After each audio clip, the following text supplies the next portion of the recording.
Hi, and thanks for joining me in this discussion of procedural standards as we make pressure measurements. In this video, we're going to talk about the Automated Surface Observing Systems algorithms. And specifically, we're going to discuss how altimeter setting is calculated.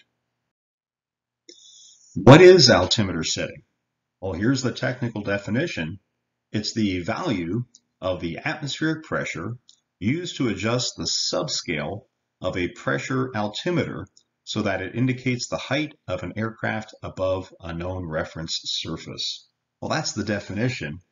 Pilots know that you get it from the ASOS or from the ATSC or other locations, and you put it into your Colesman window. What that does, it corrects the pressure for the local pressure, and it will give you accurate readings on your altimeter of the height of the aircraft above sea level.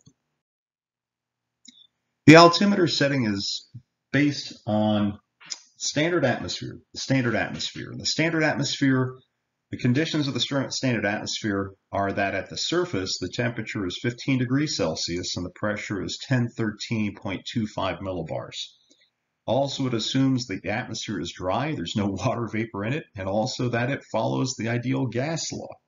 It also assumes that gravity is constant and the lapse rate in our atmosphere is constant at 6.5 Kelvin or degrees Celsius per kilometer, all the way up to about 11 kilometers up in the atmosphere.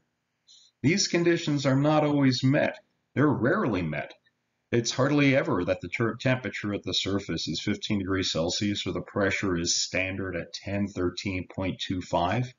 For the most part, atmosphere does follow the ideal gas law, but there is water vapor in it. You know that gravity is not constant. As you go up through the atmosphere, gravity decreases. And also, as you go to the North Pole, gravity also increases. And you know for sure that our lapse rate is not constant. This is what the standard atmosphere looks like.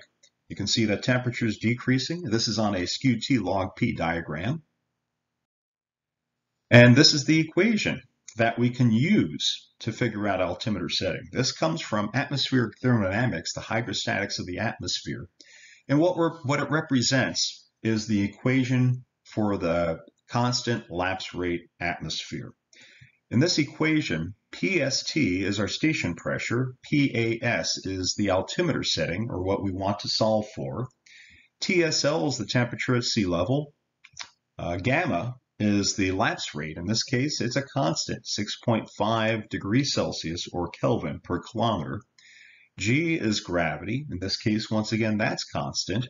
And then RD is your gas constant for dry air, which is 287 joules per kilogram per Kelvin. We'll rearrange this equation a little bit and then stick in all the values that are constant to get this equation. This equation says that the altimeter setting is only a function of the height of the station above sea level. All the other values, the temperature, the pressure, also gas constant, gravity, these are all constants. So it only depends upon the height. So you stick in the height. Also, you multiply it by the station pressure. I think we dropped that out, but that's in there someplace also. And that'll give you your altimeter setting.